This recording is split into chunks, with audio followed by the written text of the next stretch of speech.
தமிழ் அன்பு நண்பர்களுக்கு வணக்கம். அறித அறிவோம் வலையொலியின் மூலியமாக மீண்டும் உங்கள் அனைவரையும் சந்திப்பதில் இந்த யூனிஸுக்கு மிகவும் மகிழ்ச்சி. பல வரலாற்றை நம்ம இப்போ அலச போறோம். அதுக்கு முன்னாடி ஒரு சின்ன முன்னோட்டமா சில விஷயங்களை நம்ம பேசிடலாம். அக்கால மக்கள் குவாரசைட் கற்களை ஆயுதங்களாக பயன்படுத்தி வந்திருக்காங்க. இது மிட்ஸ்டோன் ஏஜை காமிக்குதுங்க. அவர்கள் சுத்தரிக்கப்பட்ட கற்களிலிருந்து ஆயுதங்களையும் கருவிகளையும் தயாரிச்சிருக்காங்க. அதுக்கப்புறம் பண்டைய தமிழர்களின் வாழ்வாதாரமும் வேட்டையாடுதல் முறையும் தொழில்நுட்பமும் விரிவடைஞ்சிருக்கு. பொதுவா கற்கால வயது ஒரு கலாச்சார வளர்ச்சியை காட்டும். வேட்டையாடுறது, மீன் பிடிக்கிறது, மீன்பிடியில மட்டும் இல்லாம விவசாய உற்பத்திகள்ல கவனம் செலுத்துறது, இதெல்லாம் இந்த காலத்துல தான் நடந்துச்சு. அது மட்டும் இல்லாம சொந்த குடில்களை, அதாவது குடிசை வீடுகளையும் அவர்கள் உருவாக்க தொடங்கின காலம் அது. மெகாலித்திக் வயதுன்னு பெரிய கல் யுகத்தை சொல்றோம். இந்த யுகத்துல தான் கலாச்சாரம் மற்றும் வாழ்வியல் முறைகளும் நாகரிகங்களும் வளர்ச்சியில் பெரிய மாற்றம் நிகழ ஆரம்பிச்ச காலம் அது. விவசாய வளர்ச்சி இந்த நேரத்துல தான் அது உருவாக ஆரம்பிச்சிச்சு. இது ஒரு பெரிய ரெவல்யூஷனா அந்த டைம்ல பார்க்கப்பட்டிருக்கு ஆய்வாளர்களால. மற்றும் பிற தொழில்களிலும் வளர்ச்சி அடைய ஆரம்பிச்சிருக்கிறாங்க. வீடுகள் கட்டுவது, கிராமங்களை உருவாக்குவது, அதுல நேர்த்திகளை கடைபிடிப்பது, இருந்தவர்களுக்கு வட்டக்கல் சின்னங்களை உருவாக்குவது, அதெல்லாம் இந்த காலகட்டத்துல தான் அந்த மெகாலித்திக் காலத்துல தான் உருவாக தொடங்கி இருக்கு. மக்களுக்கு பதிலாக உலோகங்கள் பயன்பாடு அதிகரித்த ஒரு காலம் இருந்தது. அதை தான் நம்ம பிரான்ஸ் ஏஜ் அப்படின்னு சொல்லக்கூடிய உலோக கலாச்சாரம். இந்த காலகட்டத்துல அதிகரிச்ச மாற்றங்களும் நிகழ்வுகளும் பெரிய ஒரு அடுத்த படிநிலைக்கு நம்மளோட பண்டைய தமிழகத்தை கொண்டு போய் சேர்ந்திருக்கு. ஸோ அதை பத்திலாம் நம்ம டீட்டெயிலா இப்போ உள்ள போகலாம். முதல்ல ஓல்ட் ஸ்டோன் ஏஜ், அதை பத்தி தெரிஞ்சுக்குவோம். ஓல்ட் ஸ்டோன் ஏஜோட சரித்திரம் 5 லட்சம் ஆண்டுகளுக்கு முந்தியதுங்கிறது ஆதாரபூர்வமா நிரூபிக்கப்பட்டது. அதாவது கிமு கிறிஸ்து பிறப்பதற்கு முன்னாடி 15,000 ஆண்டுகள் வரை என மதிப்பிடப்பட்டுள்ளது. 1834, அதாவது 1834ல ஒரு அகழ்வாராய்ச்சியில சர் ராபர்ட் ப்ரூஸ் ஃபூட்ங்கிற ஒரு என்ன பண்ணாரு, பல்லாவரத்து அருக அக்கால கல்கோடாரி சொல்லுவாங்க இல்லைங்களா, கல்கோடாரிய கண்டுபிடிச்சாரு. அதுக்கப்புறம் சென்னையை சுற்றி பல இடங்கள்ல கல்லாலான பல்வேறு ஆயுதங்கள் கண்டுபிடிக்கப்பட்டன. அதை தொடர்ந்து செங்கல்பட்டு, தஞ்சாவூர், நாத்தாக்காடு போன்ற பல இடங்கள்ல அகழ்வாராய்ச்சிகள் பல சான்றுகளை கைப்பற்றின.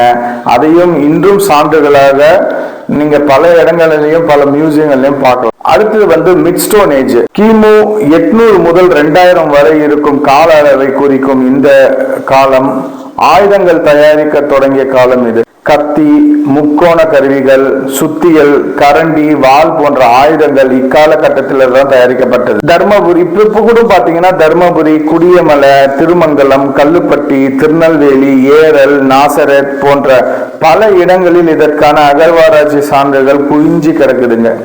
இக்காலகட்டத்தில் தான் கலாச்சாரத்தில் சிறந்து விளங்கிய நம் முன்னோர் மீன்பிடி மற்றும் வேட்டையாடுதல்ல புதிய யுக்திகளை கையாள ஆரம்பிச்சிருக்கிறாங்க. பெரும்பாலும் இக்கால மக்கள் இயற்கையை வணங்குவர்களாக இருந்தார்கள். இறந்தவர்களையும் கடவுளாக வணங்கும் முறையும் இக்காலத்தில் பின்பற்றப்பட்டதுதான். அப்புறம் மறுபிறப்புல நம்பிக்கையும் இவர்களிடம் காணப்பட்டது. இந்த மிட்ஸ்டோன் ஏஜ் கலாச்சாரம்னு சொல்லக்கூடியது நியோலித்திக் கலாச்சாரம். இக்கலாச்சாரத்தின் வயது சுமார் கிமு, அதாவது கிறிஸ்து பிறப்பதற்கு முன் 1500 முதல் 700 வரை என மதிப்பீடப்பட்டிருக்காங்க. நாத்தாக்காடு, சேலம், கிருஷ்ணகிரி, ஷேவராய்ஸ் ஹில்ஸ், புதுக்கோட்டை, பழனி, கொடைக்கானல், போடியக்கனூர் போன்ற பல இடங்கள்ல தொல்பொருள் ஆய்வாளர்கள் ஆதாரபூர்வமாக பல கல்வெட்டுகளையும் இதை சார்ந்த பல பொருட்களையும் அவர்கள் கண்டுபிடிச்சிருக்காங்க. இக்காலத்தில் கருவிகள், ஆயுதங்கள் மட்டுமில்லாம படிப்பதற்கு ஒரு மேம்பட்ட ஒரு கலாச்சாரத்தை படிப்பதற்கு உருவாக்கி வச்சிருந்திருக்காங்க. அதை படிப்பு சார்ந்த சமூகமாகவும் இதை யூகிக்க முடிகிறது இந்த காலகட்டத்தை. தங்கள் ஆயுதங்களை வந்து பியூரைட்டு, டிராஃப்டன் மற்றும் பாசல்ட் மூலம் தயாரித்த சான்றுகள் இன்றும் நம் கண்முன்னே காலகட்டத்தில் தான் துளையிடும் உபகரணங்கள், கையடக்க அச்சுகள், சுத்தி, கத்தி, கருவிகளை வெட்டுதல், சேனம் செய்யும் கருவி, அது மட்டும் இல்லாம எலும்புகளிலிருந்து ஆயுதங்கள் போன்றவற்றை எல்லாம் தயாரிச்சிருக்காங்க. காடுகளை அகற்றி விவசாய நிலங்களை உருவாக்கி இருக்காங்க. நிலங்களை உழுது பயிரிட்டதன் சான்று பல இடத்துல இதை பத்தி இருக்குங்க. அதற்கான கருவிகளும் தொல்பொருள் ஆய்வாளர்கள் கண்டுபிடிச்சு வச்சிருக்கிறார். அவர்கள் வந்து களிமண்ணால் வீடுகளை கட்ட ஆரம்பிச்சிருக்கிறாங்க. வீட்டு சுவர்களை களிமண்ணால வந்து அவங்க வந்து கட்டியிருக்கிறாங்க. மேற்கூரைகளையும் அமைக்க ஆரம்பிச்ச காலங்களும் இந்த காலங்கள் தான். அது மட்டும் இல்லாம நாய்கள், ஆடு, மாடு மற்றும் காளைகளை வளர்க்க ஆரம்பிச்ச காலமும் இந்த காலம்தான். பருத்தி நூல்களும் மரப்பட்டைகளை கொண்டு மற்றும் விலங்கின் தோள்களையும் கொண்டு ஆடைகளையும் வடிவமைச்ச காலமும் இந்த காலம்தான். சிற்பங்கள், சிறு சிறு சிற்பங்களை உருவாக்கி இருக்காங்க, ஓவியங்களையும் உருவாக்கி இருக்காங்க, அதை அலங்கரிச்சிருக்காங்க. சோ நாகரிகங்கள் வந்து கொஞ்சம் கொஞ்சமா அடுத்த லெவலுக்கு வந்து இந்த கால நேரத்துல தான் வந்து அதிகமாயிருக்கு. ஏன்னா ஆபரணங்கள் அணிவது, ஆடை மற்றும் அலங்காரங்களுக்கு முக்கியத்துவம் கொடுத்ததெல்லாம் இந்த காலத்துல தான் நடந்திருக்கு. பிரார்த்தனைக்கு முறையை உருவாக்கி இருக்காங்க. சுருக்கமா சொல்லணும்னா கற்கால மனிதர்களை விட இக்கால மனிதர்கள் கலாச்சாரத்திலும் நாகரிகத்திலும் மேம்பட்டவர்களாக காணப்பட்ட. இதுக்கு அடுத்ததான் ஃபைனலா வர்றதுதான் பிரான்ஸ் ஏஜ், உலோக யுகம். உலோக யுகம்னு நம்ம எடுத்துக்கிட்டாலே பண்டைய தமிழகத்தின் பாணியில் பெரும் மாற்றத்தை உருவாக்கிய ஒரு இக்காலத்தில் அனைத்து ஆயுதங்களும் உலோகங்களாகவே செய்யப்பட்டது. பொதுவா வட இந்தியால வந்து தாமிரம் வந்து ரொம்ப அதிகமா கிடைச்சதுங்க. அதே மாதிரி நம்ம தமிழகத்துல பாத்தீங்கன்னா இரும்போட பயன்பாடு தான் அதிகமா காணப்பட்டது. இதுக்கு பல சான்றுகள். இந்த இரும்பின் பயன்பாட்டை வந்து அவன் எப்படி வந்து நம்ம ஆளுங்க டெவலப் பண்ணாங்க அப்படின்னு கேட்டீங்கன்னா, கடல் தோணிகளில் பெரும் மாற்றத்தை அன்றே கொண்டு வந்தார்கள். கடல் தோணிகள், கப்பல்கள் கட்டுவது, அது மட்டும் இல்லாம வாள்களில் வந்து சில முறைகளை மாற்றி அமைத்தனர். வாள், வேல், அச்சுகளில் சில முறைகளை மாற்றி அமைத்தனர். நல்ல திடமான ஒரு உலோகங்களாக அதை மாற்றி அமைத்தனர். அது மட்டும் இல்லாம விவசாயத்துல நெல் மற்றும் பருப்பு சாகுபடி வந்து இந்த காலத்துல வளர்ந்து ஓங்கி இருந்து. சோ அதுக்கப்புறமா நம்ம சொல்ல போறது வந்து மெகாலித்திக் கலாச்சாரம். மெகாலித்திக் கலாச்சாரம்ங்கிறது என்னன்னு கேட்டீங்கன்னா, இதன் வயது வந்து கிமு 700 300 வரை என மதிப்பிடப்பட்டுள்ளது. இறந்தவர்களுக்கு அடக்கம் செய்யப்பட்ட இடத்தை சுற்றியும் அதற்கு மேலையும் பெரிய கற்களை கொண்டு நினைவு சின்னங்களை அமைத்து வணங்கும் இந்த முறையை வந்து இந்த யுகத்துல தான் வந்து ஆக்சுவலா வந்து ஸ்டார்ட் பண்ணியிருக்கிறாங்க.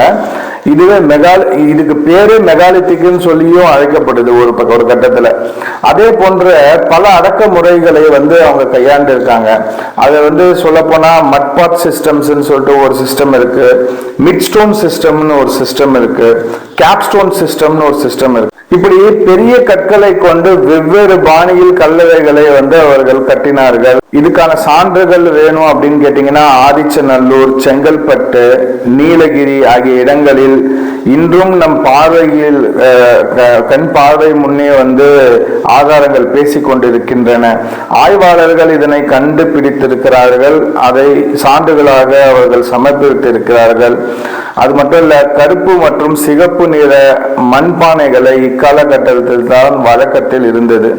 மேலும் தங்கள் ஆபரணங்களின் வழக்கங்களை அவர்கள் மாற்ற தொடங்கிய காலம் இந்த காலம். என்னன்னு சொன்னீங்கன்னா, தங்கம் மற்றும் வெள்ளி ஆபரணங்கள் இக்காலத்தில் பயன்பாட்டில் இருந்ததை வந்து ஆய்வாளர்கள் ஆதாரபூர்வமா கண்டுபிடிச்சிருக்கிறாங்க. சோ மக்கள் வந்து பண்டைய தமிழக மக்கள் வந்து கற்கால முறைகளிலிருந்து மாறியே நம்ம வந்து மெகாலித்திக் கலாச்சாரம் வர்றப்போ அவங்க முழுமையான ஒரு மனிதனா ஒரு திறன்பட்ட மேம்பட்ட கலாச்சாரத்தில் ஓங்கி நின்ற நாகரிகம் அடைந்த ஒரு மனிதனாக வந்து